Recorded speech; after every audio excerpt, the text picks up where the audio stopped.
এমন মৃত্যু হয়তো অনেকেই আশা করেন।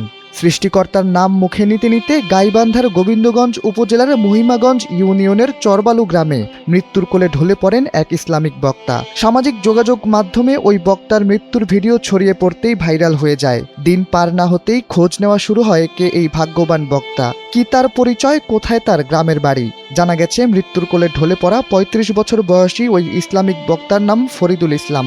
গাইবান্ধা সদর উপজেলার লক্ষ্মীপুর ইউনিয়নের খামার গোবিন্দপুর গ্রামে তার বসবাস। পেশায় তিনি একজন ইমাম। এছাড়াও স্থানীয় একটি স্কুলে ধর্মীয় ক্লাস নেন তিনি।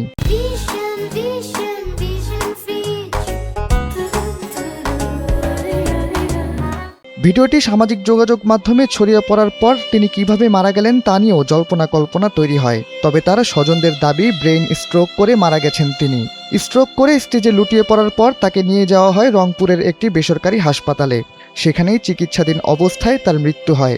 ৮ ডিসেম্বর বেলা ১১টার দিকে মহিমাগঞ্জ আলিয়া মাদ্রাসা মাঠে মরহুমের জানাজা শেষে লক্ষ্মীপুর ইউনিয়নের খামার গোবিন্দপুর গ্রামে পারিবারিক কবরস্থানে তাকে দাফন করা হয়। জানা গেছে ওই ইসলামিক বক্তা এক সন্তানের জনক।